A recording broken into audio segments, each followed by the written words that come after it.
Nabira was just 17, a bright girl from Kigoma, Tanzania, who spent most of her days helping her father sell vegetables in the busy local market. That day felt like any other. The sun was hot, the streets were dusty, and the smell of tomatoes and spices filled the air. She carefully carried a basket of vegetables to a customer, a rich woman known as Madame Kalechi. Trying to impress her, Nabira spoke in English, but she mispronounced a word. Madame Kalechi paused, raised an eyebrow, then laughed, loud and sharp. "Illiterate village girl," she said for everyone to hear. The market went silent for a moment, then people began to laugh. Nabira froze. Her cheeks burned, her hands trembled. She wanted to disappear. It wasn't just the insult, it was how everyone laughed, as if her dream of learning didn't matter. That moment stayed with her, deeper than any wound. That night, Nabira couldn't sleep. She lay on her mat, staring at the roof of their small mud house. The laughter from the market kept playing in her head. Madame Kalechi's voice echoed over and over.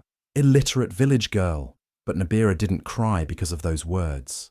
She cried because they touched an old wound, the pain of never getting a chance to go to school. Since she was a child, Nabira had dreamed of wearing a uniform, carrying books, sitting in a classroom. But her father, kind and hard-working, simply couldn't afford it. Every coin they earned went toward food, medicine, or the tiny rent they had to pay. School was never even discussed. It wasn't hate or neglect. It was just life being unfair.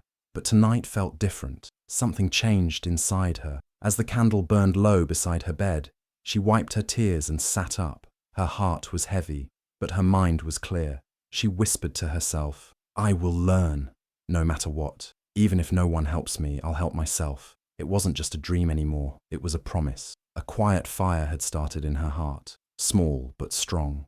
Nabira didn't know how, and she didn't know when. But deep down, she believed that one day, those same people who laughed at her would see her differently. She would not stay the girl they mocked, not forever. A few days after the market incident, Nabira was walking home from a delivery when she saw something near a garbage pile, a small cracked chalkboard and a few old torn books.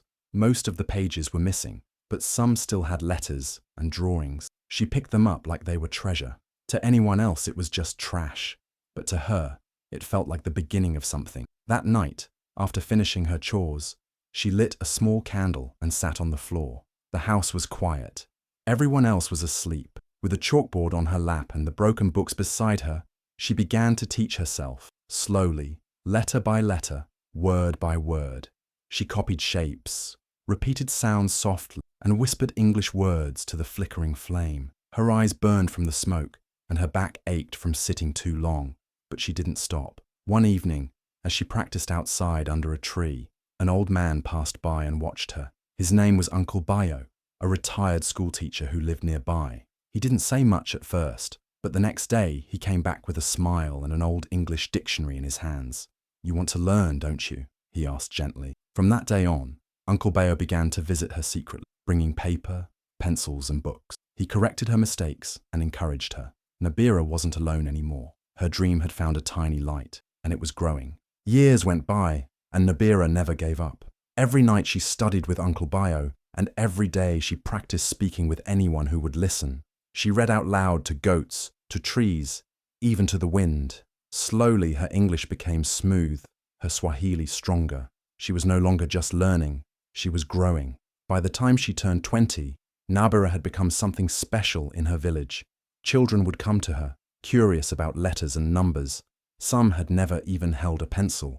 She didn't wait for a classroom. She gathered them under the big mango tree behind her house. There was no chalkboard, just the ground.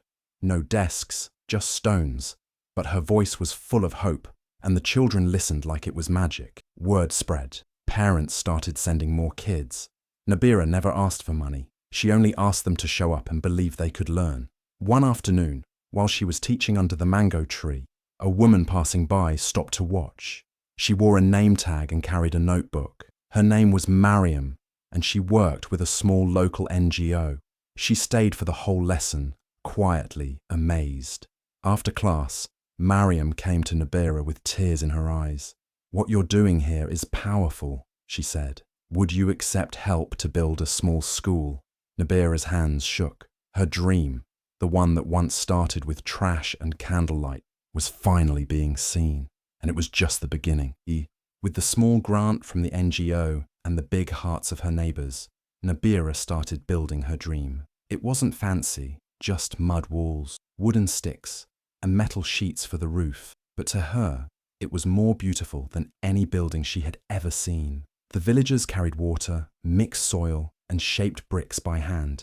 Even the children helped, smiling with excitement. They were building something together, not just a school, but a future.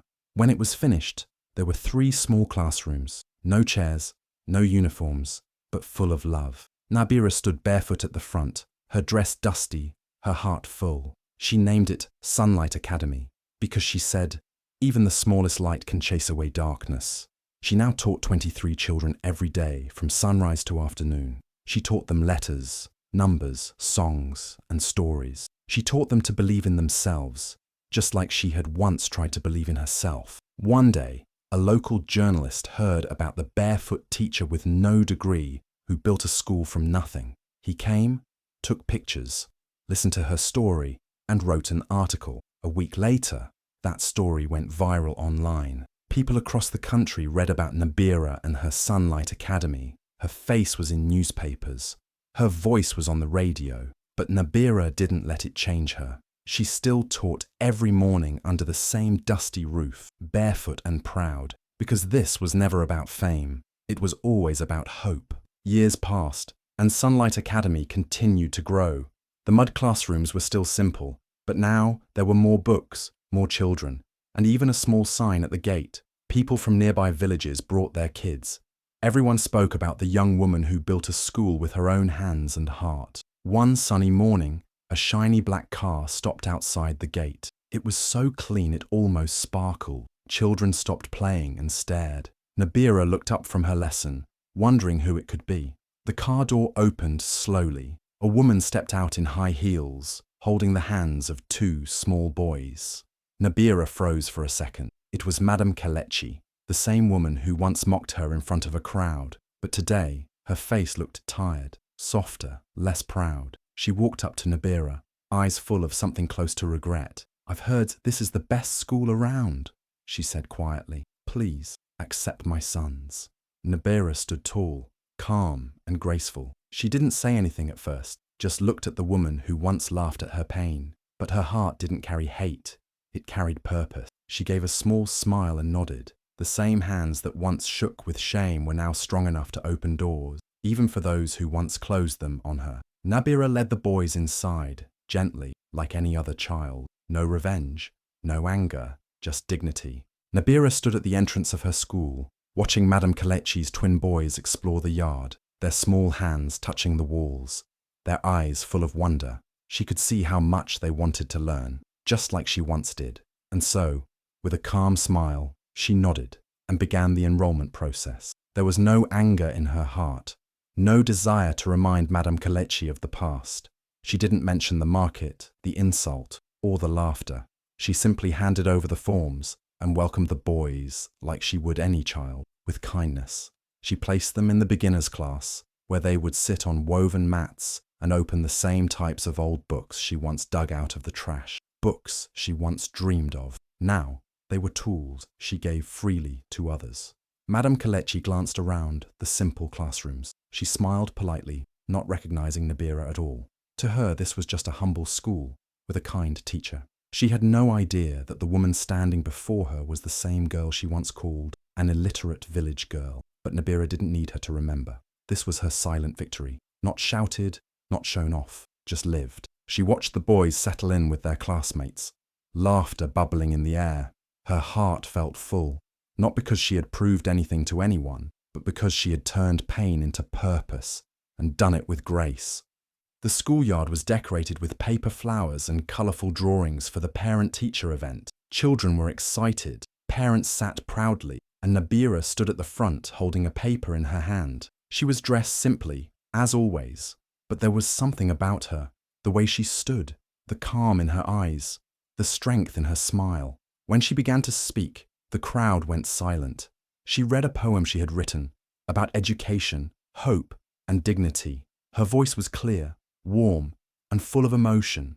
Every word touched the hearts of the people listening. Her English was smooth, her Swahili graceful. She spoke like someone who had not only learned language, but lived every word. Among the crowd, Madame Kelechi sat quietly, her sons by her side. She watched Nabira with polite interest, still unaware of the truth. Then, one of the teachers leaned in close to her and whispered, "That's the founder of the school, the girl you once called illiterate at the market." Madame Kelechi blinked. Her smile faded. She stared at Nabira again, this time with wide eyes. The memory hit her. The tomatoes, the basket, the insult, the laughter. She didn't speak. She couldn't. Up on stage, Nabira continued reading, her face calm, her voice steady. She didn't look at Madame Kelechi once. This moment wasn't about shame or revenge. It was simply the truth, finally standing tall in the light, where everyone could see it. After the event, parents stood in line to thank Nabira. Children ran up to hug her. A few reporters from the local newspaper had come too, snapping photos, writing notes, capturing the moment. But one person stood off to the side, quiet, still, almost invisible. Madame Kelechi. She kept her eyes low, avoiding Nabira's gaze. She held her purse tightly and shifted uncomfortably in her seat. The proud, loud woman from the market was gone. In her place stood a mother weighed down by shame. She now knew the truth, that the girl she once mocked had built this school with her bare hands and a burning heart. That same illiterate village girl was now teaching her sons to read, to speak, to dream. Nabira walked past her, graceful and calm. She didn't pause, didn't glare, didn't gloat. She simply nodded to the people, her head held high. Cameras clicked, flashes lit up the air. Her story was spreading fast. Later that week, she received a letter, an invitation to speak at the National Youth Education Summit in Dar es Salaam. She was chosen to share her journey with leaders, teachers, and young people from all over the country. Nabira looked at the envelope in her hands and smiled softly. She never needed an apology. Her life, her strength, her school, that was her answer to every insult ever thrown her way. And now, the whole world was beginning to listen. Years later, Nabira stood in front of a new building, the second branch of Sunlight Academy, this time in a nearby town. It was bigger, brighter, and filled with even more children who once thought school was just a dream. The girl who once studied by candlelight had now become a leader in education, changing lives one classroom at a time. But there was one place she hadn't been back to, until now. One morning, dressed in a simple white dress and carrying a stack of letters, Nabira walked back into the same market where it all began. The same stalls, the same dusty ground. But this time, she wasn't holding vegetables. She stood on a small wooden crate and called out with a microphone. People turned.